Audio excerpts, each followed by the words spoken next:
Ya pemirsa, kembali lagi di Special Report Pidato Kenegaraan Presiden Republik Indonesia, dan saat ini masih bersama Direktur Eksekutif Lembaga Survei SMRC Sirajudin Abbas dan juga anggota Ombudsman Adrianus Meliala. Saya giliran ke Bang Adrianus, kalau kita berbicara soal ini artinya punya keuntungan nih Presiden kita dan pemerintah kita karena hatinya rakyat saat ini, di saat pandemi ini kita mungkin sekata gitu, hatinya ada lah untuk mereka karena kepercayaan ternyata masih stabil begitu di kondisi sekarang. Tapi kalau Anda melihat kinerja lembaga-lembaga negaranya seperti apa? Kinerja kementerian seperti apa? Kementerian pun sudah dimarahi sebenarnya oleh Presiden dengan keras Juni kemarin. Kalau Anda lihat seperti apa? Karena laporan kinerja kan juga akan disampaikan oleh Presiden hari ini. Iya. Jadi gini ya, birokrasi itu adalah kerjaan top down. Jadi maupun dibilang ini top down ini, jadi amat ditentukan oleh pimpinannya, drivernya nih, drivernya. Sebab apa? Sebab kalau kita bicara mengenai pendekatan echelonering 1, 2, 3, 4, dia mengacu pada apa yang dikatakan oleh eselon di atasnya. Ya, jadi inisiatif itu dibatasi lah, dibatasi. Seorang pejabat itu boleh berinisiatif tapi dalam ruang kewenangannya. Iya, pelaksanaannya nanti gitu. dulu begitu. Nah, dia harus kemudian mendengarkan dari atasannya. Percaya apa tidak? Kami dari Ombudsman misalnya pernah mendapatkan satu pengalaman, ada satu surat. Jadi misalnya mengapa suatu surat itu dikeluarkan, keputusan tertentu yang kemudian kami anggap itu salah gitu ya. Acuannya adalah ketentuan apa. Lalu yang kedua adalah anggukan dari kepala daerah. Jadi anggukan pun ya? Sudah dianggap sebagai perintah. Nah, maka ya itulah birokrasi. Masalahnya adalah bahwa ternyata anggukan pun tidak ada dari pimpinan yang paling atas. Jadi kalau tadi bicara mengenai bahwa ternyata spending itu rendah, jangan salahkan yang di bawah. Karena anggukannya tidak ada. Gitu loh. Ini birokrasi gaya kearifan lokal dong, begitu? Nggak bisa. Karena kalau kita bicara kearifan lokal, macan-macan yang namanya jaksa, KPK, polisi dengan undang-undang tipikornya kencang sekali. BPK juga akan menyalahkan dan mengatakan itu sebagai temuan. Dan bagi para birokrat ini ngeri nih dengan yang namanya temuan ini. Bukan hanya ngeri dalam konteks mereka masuk penjara, tapi dalam konteks kondite mereka. Ya, jadi kalau ketika seorang pejabat itu kemudian dikatakan sebagai temuan, maka tertutup karirnya. Nggak bisa lagi pindah dalam rangka bidding ke tempat lain, juga dalam rangka naik jabatan. Jadi mereka akan menjaga itu, dan maka lalu kemudian bersikap konservatif sekali. Nah, maka mereka akan berani berkata, berani berbuat kalau ada surat, memo, deheman dari atasan. Itulah kenyataannya, begitu. Tapi kalau Anda melihat apakah birokrasi dengan anggukan ini sudah terjadi sepanjang periode keduanya ini Presiden Jokowi saat ini bersama para kabinet dan juga para anggota kabinet, atau di kondisi pandemi ini sekarang jadi sangat sulit, jadi sangat harus menunggu kode dari pimpinan untuk bisa melakukan berbagai hal untuk segera menyelesaikan kondisi kita di pandemi ini? Ya, kalau kembali pada marah-marahnya Pak Presiden ya, tentu kan kemudian kita bicara mengenai bahwa jangan-jangan anggukan itu tidak ada, gitu ya. Karena kelihatannya begini, ini bukan soal pribadi juga ya, bukan soal kepribadian takut atau tidak, tapi memang seorang pemimpin yang berada pada level strategis seperti menteri dan dirjen, itu kan dia juga punya koridor environment politik, strategi dan seterusnya. Gitu. Maka mungkin dia juga sebagai contoh misalnya pertimbangannya banyak nih, banyak gandengannya lah gitu, yang membuat lalu kemudian dia tidak bisa juga maju sendiri atau lari sendiri gitu ya. Jadi memang ini orkestrasi ya. Kalau ada orang yang menganalogikan pemerintah itu sebagai satu orkestra besar, itu ada benarnya karena tadi kalau dia main sendiri, dia gerakkan birokrasinya, lah bisa false ya. Bisa jatuh sendiri dia karena sebelah sana sebelah sini contoh kesehatan lah. Tidak seiring. Katanya kan Pak Menkes itu dianggap sebagai tidak bergerak gitu ya. Nah, dia kan regulator. Nah, sebenarnya di pihak lain kalau misalnya dia bilang bahwa harus ada vaksin, Kimia Farma belum bisa gitu ya. Demikian juga kita punya masalah betul dengan jalur supply ya, jalur distribusi. Nah, ketika misalnya dia bilang sudah ada dana, tapi kemudian nggak bisa nyampe ke bawah, salah juga dia, gitu ya. Nah, jadi memang dia terikat juga untuk tadi mengeluarkan deheman atau anggukan sekalipun, begitu.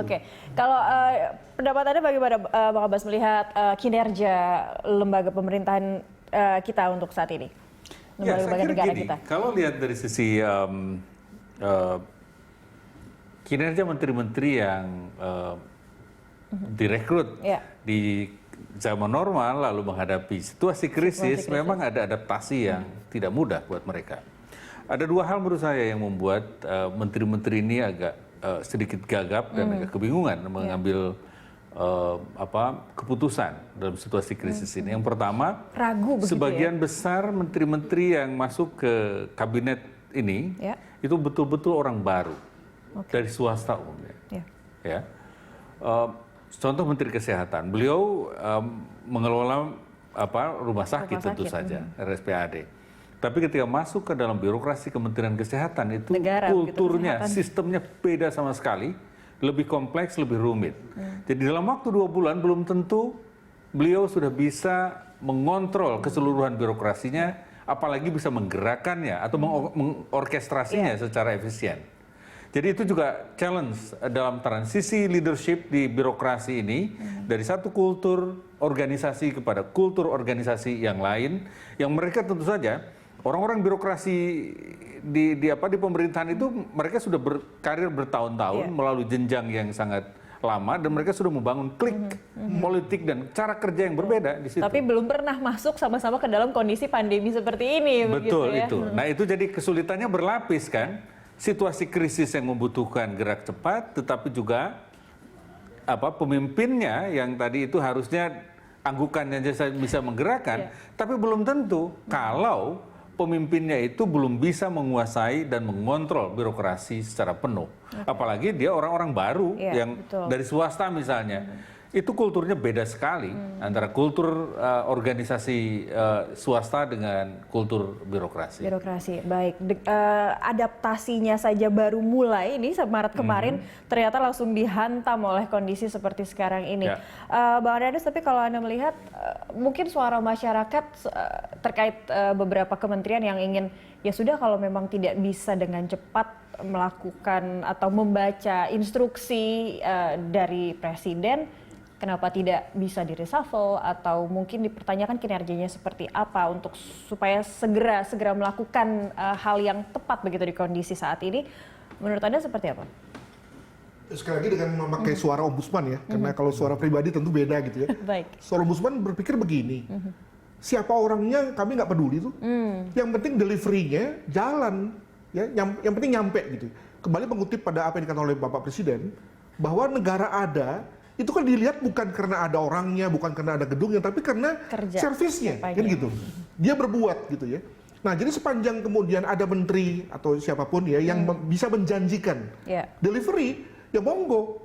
Nah, kembali tadi karena dalam hal ini pemilihan menteri-menteri yang kemarin itu masih memakai pendekatan politik ya, bagi-bagi, harus dikatakan begitu kan, gitu ya, yang lalu kemudian melahirkan tadi yang dikatakan oleh Pak Sirajuddin sebagai orang-orang baru, bahkan orang swasta yang sama sekali minim dengan pengalaman birokrasi. Maka dalam rangka untuk mempercepat, saya kira ada bagusnya juga untuk Bapak Presiden mulai berpikir mengenai mengembalikan kepada orang-orang teknokratik, pada orang-orang yang tepat begitu. Tepat itu tentu agak politik ya, tapi teknokratik artinya orang yang memang terbiasa dengan kultur seperti itu. Bayangkan ya, kalau tadi dikatakan oleh Pak Sirajuddin iklim yang berbeda, orang swasta itu kan bicara mengenai bagaimana nyari duit, target, dan kemudian lalu menghematnya. Sebenarnya orang birokrasi bagaimana membuang duit, gitu kan? Jadi nggak gampang, sama sekali nggak gampang. Dan orang yang mengatakan itu sebagai gampang itu saya kira naif tuh, gitu ya. Saya pernah berada di dua situasi itu sehingga susah sekali. Nah, maka dalam rangka membuang duit untuk supaya kemudian ekonomi basah ya, orang-orang di bawah ini punya uang kembali gitu ya, maka kita perlu cari mungkin ya orang-orang teknokratik yang terbiasa dengan gaya kerja seperti itu.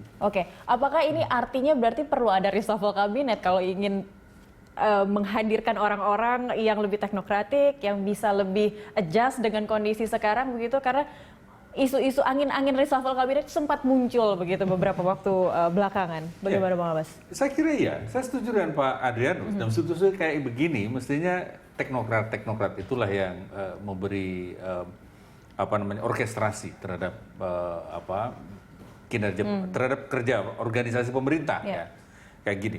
Karena kalau kita lihat sumber-sumber hambatannya dari penyerapan anggaran yang disampaikan oleh Pak Presiden itu seringkali memang pada hambatannya di aturan, lalu perintah tidak sampai ke bawahan, lalu bawahan punya game sendiri gitu. Nah, kalau itu yang terjadi, pemimpin yang tidak mengerti logika birokrasinya itu dia tidak bisa menekan dan mendorong operasionalisasi kebijakan itu secara keras gitu. Itu yang membuat perintah itu tidak bekerja. Tidak bekerja. Nah, oleh karena itu kalau kita butuhkan reshuffle, ya saya kira reshuffle. Dan pengalaman di pemerintahan periode pertama Pak Jokowi itu beliau tidak segan-segan melakukan reshuffle, kita tahu ada berkali-kali bahkan. Nah, tetapi timingnya sekarang harus dilihat. Karena kalau dalam situasi krisis kayak begini Presiden membuat goncangan politik terlalu besar, itu juga bisa membuat kondisi semakin sulit dikelola. Kalau kita lihat dari unsur politisnya, Bang Adrianus tadi menyampaikan kalau dibilang tepat ini terlalu kental unsur politik ya, tapi kalau melihat periode pertama Presiden reshuffle beberapa kali. Ini kalau masyarakat melihatnya kayak seperti Presiden melihat evaluasi, memutuskan begitu kan. Tapi kalau sekarang apakah ada kendala yang dihadapi oleh Presiden untuk tidak bisa melakukan reshuffle kabinet dengan segera? Atau satu-satunya pertimbangan karena pandemi? Atau ada hal lain sebenarnya Bang Abbas? Iya, ini situasi pandemi ini punya efek sangat serius pada tidak bijak perubahan, bukan hanya kesehatan tapi sosial dan ekonomi gitu. Kalau ditambah lagi bebannya dengan ketegangan politik, apalagi nanti ada implikasi lebih lanjutnya. Kalau ada ketegangan politik dipadu dengan ekonomi, itu resep yang cukup untuk membuat situasi keamanan jadi lebih complicated lagi. Saya kira pemerintah sebaiknya tidak gambling terlalu besar dalam situasi masyarakat yang sedang nervous dengan situasi ingin ekonomi tenang dan begitu ya. ya. Baik. Kita akan lanjutkan di segmen berikutnya. Pemirsa tetap bersama kami. Special Report akan kembali usai jeda.